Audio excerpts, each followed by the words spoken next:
Welcome back. Today we'll be removing the front sump oil pan and preparing the block to install the double hump fox body style pan. Well, I finally got it rolled over. Now we got to get the single hump pan off, or front sump pan, whichever you want to call it. And I'm just going to go ahead and break it loose. I'll spare you all the boring details of the total removal, but I'm just going to break everything loose, and then I'm going to take my little cordless drill and use it as a bolt runner and just run everything off after I get it all broke loose. And I got to stop and clean the other pan. I'll take a few still shots of that because nothing real fancy there. And just a matter of getting it cleaned up because it's been sitting in storage for a little bit and it's got some dry rust inside of it, and we never really did clean out the inside of it from where we used it in the last version of my motor. And I switched over to a good aftermarket constructed pan. The one we're going to put on here is one that I converted from a Ford Racing kit pan years ago to clear the high volume oil pump, which is a little bit deeper than a standard pump.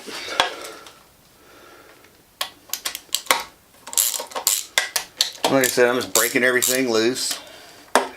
Anyway, I'll bring you back when we're getting ready to do something more exciting.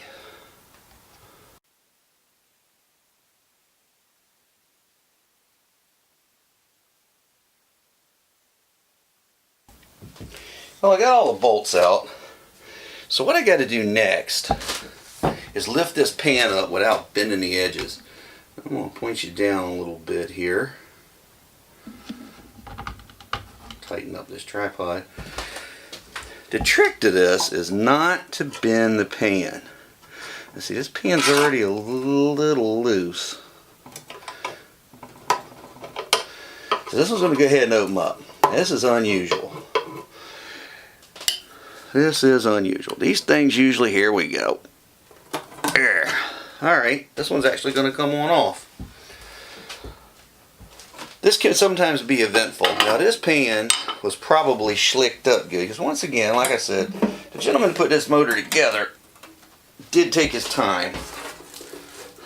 Go ahead and take this oil pan off and replace it with a one-piece rubber Milodon unit that I typically use. But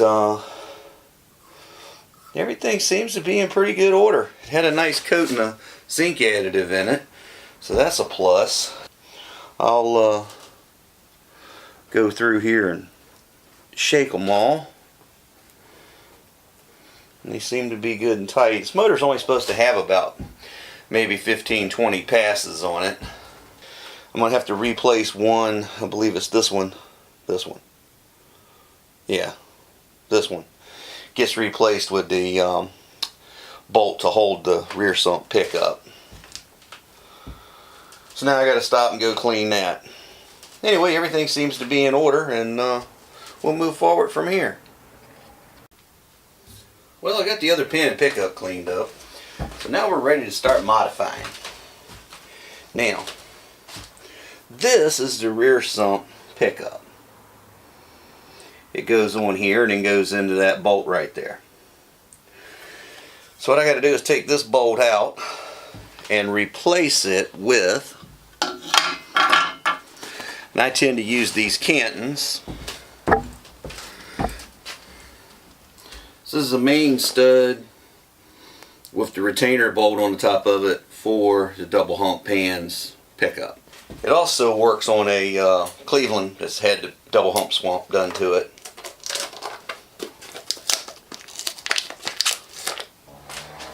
Well, now I got to break this bolt loose.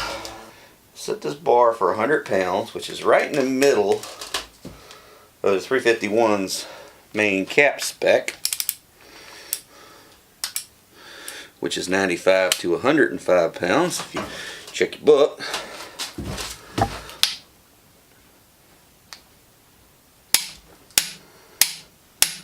Yep. All right.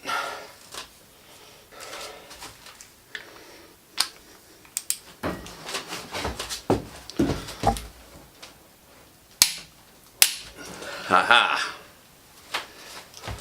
They put it at max spec, which is still within spec, so that's okay.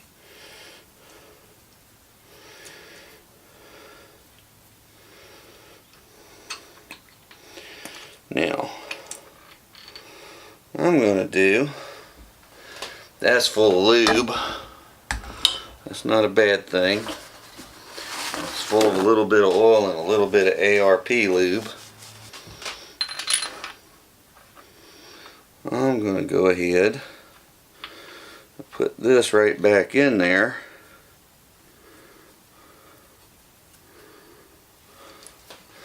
But one thing I am going to do is break this one loose. I just don't want it to come completely loose. That's why I stuck that in there like that. I will do that in just a second. Alright, I've already broken these loose.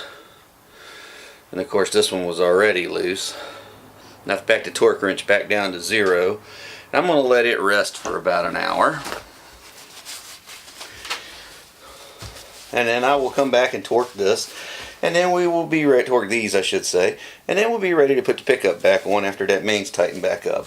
And then I'll very carefully remove this oil pan gasket, which is RTV'd on pretty well, it looks like. And we'll go from there. Okay, so it's been about an hour and a half actually. I'm ready to get back to work on this thing. Now, what we're going to do is just kind of snug it up. 3 little simple clicks. I don't know how well they're going to catch on the mic there, but we'll see.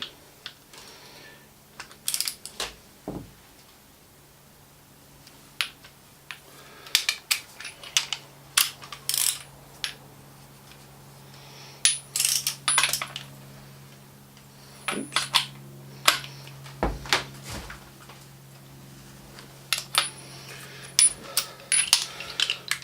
And on this next one, we'll take her on up to 105.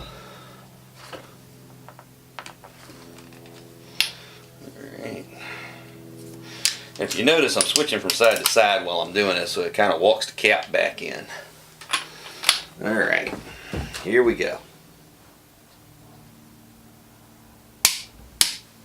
Yeah, that clicked good.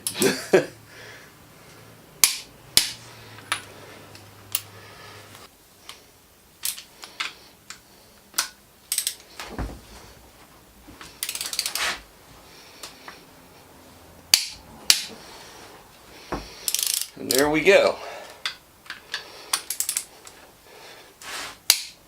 That's all buttoned up.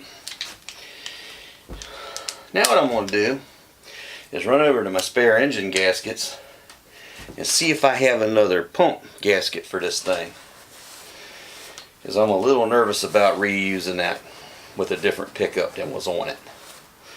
So we'll do that next, and then we'll get this all set up and we'll come in and set the pan on it, make sure everything clears, and if it does, then I'll go ahead and peel this gasket off. I'm leaving it on here right now just as a spacer. Well, here we go. Just like when we were cleaning the headers, or the manifold and the heads, we're going to do the back scrape. And it should come right off because we're in a oil soaked environment down there on that oil pump. And let's see what we got. There was that much gasket and residue left. So now that we got that off, we're all ready to go ahead and I need to grab some red Loctite. So let me go grab that and I will be right back. What we're going to do is put just a little bit of red Loctite. Alright, we'll just screw the cap back on and set that back here for a second. Alright. Now, go ahead and grab the pickup. I usually do the top bolt first just because it's easier to get to. Stick it through. Swing it into place and get it started. Right.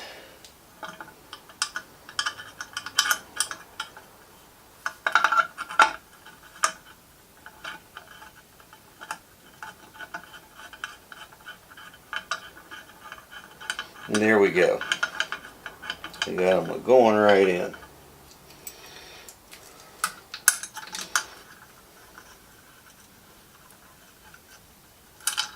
Now when you go back in, since I'm reusing this oil pump, there's probably still a little Loctite in there from when the last guy had it on.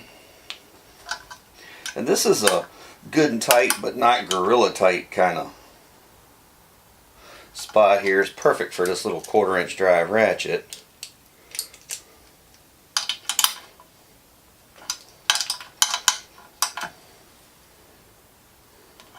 Just good and snug, and with the red Loctite on there, it'll be just fine.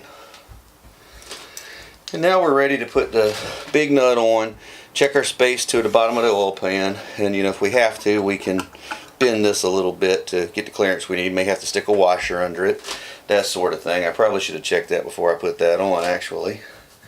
But worst case scenario, we re-Loctite it. Anyway, let's see what we got. Alright, now we got to check our oil pan clearance. So what we're looking for is 3/8 between the bottom of the pan and the pickup. So what I usually do is go ahead and just measure across like that, and that's 7 1/4. And of course it's got to fall over. That's my nice little straight edge. This probably getting to the point that it's seen better days, but let's see, that's 7 1/4. Yep, 7 1/4. Alright, then I'll go take and put this across the top of the oil pan and do the same thing. Now, remember that what we had in there was 7 1/4. And what we have here is 7 5/8. So that's leaving us 3/8 of clearance on the bottom. That's just fine. So this pan's ready to go on. Again, just got the straight edge across the top of the pan, and just measure from the very bottom up to your level of your pan, just like we were measuring on the pan gasket in there, so when the new gasket's in and in place and squished, everything should add up. Now we're ready to bolt down the pickup tube. Now what I usually do is I add a washer, and it uses a fiber lock nut, but I also tend to give it a couple of drops of red Loctite. I have had one of these come loose in the past, and it didn't really mess anything up per se, but the fact when I opened it up later, the nut was almost off of the engine. It could have been bad. It could have been way worse than it was. So the red Loctite's just a little bit of extra added insurance. Be careful not to drop it in while you're trying to get it started threaded there. I've kind of gotten spoiled by these side ratchets on these little quick run jobs like this. And once I get this tied down, we'll go ahead and start getting this gasket off of here. And much like the pickup bolts, the pickup nut here is not like super tight.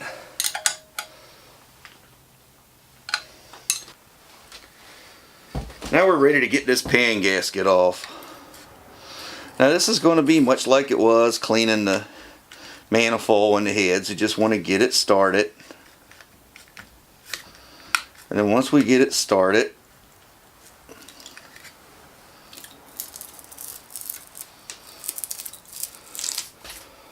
now this one peeled right on off.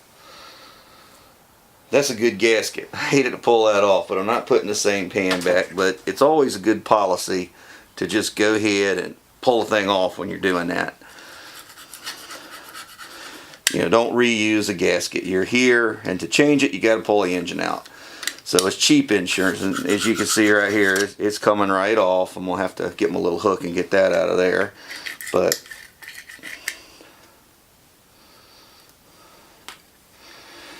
and much like we did on the top stuff, the reverse slide, and see, a lot of it just came off right there.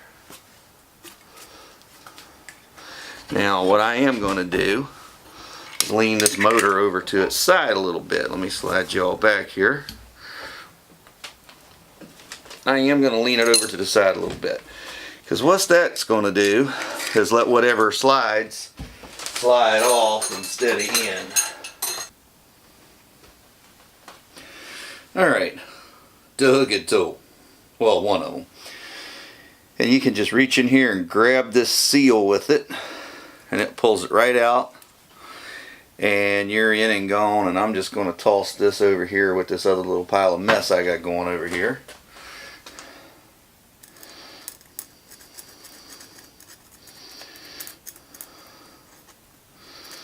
And then I got to get this RTV. Now this is one of those places where it gets interesting. If you can get it to start peeling, it's just like the rest of it. If you can get up under it and get it to start lifting up, then there's nothing to it. It'll come right out for you. Alright. Got a little piece in here that's trying to be difficult. There it goes. And you got to get it all out, because it'll keep your new stuff from seating. And then the last thing you do, well, the next to the last thing you do, is you come through with this rag and you wipe. And what that does is show you all the pieces that didn't come loose, which are little teeny pieces. And usually you can just wipe back and forth like this and the rag will pick them up. And then the last thing you do is you take some brake clean or some acetone and wipe through there. Now, same thing I did over there. Gonna roll it this way so that everything that falls off can fall out instead of in.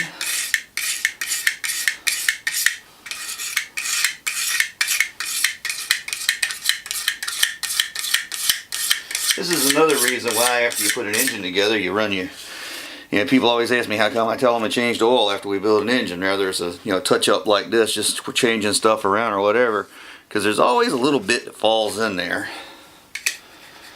No matter how careful you are, there's always stuff left over. Like even a freshly machined engine's going to have machine shop goo in it. That's why you wash it with soap and water when you get it back from the shop and then oil it down. So now we're on to the next to the last step before the pan goes back on this thing. And that is take a nice can of brake clean.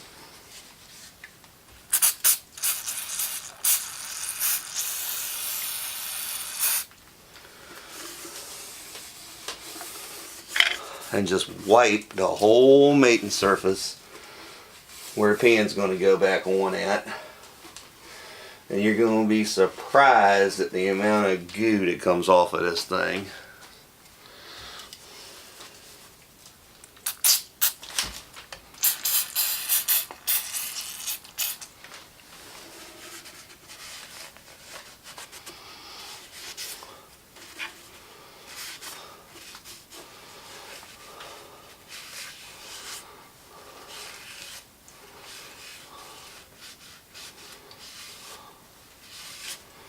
Let's see what silicone's left. This will take off.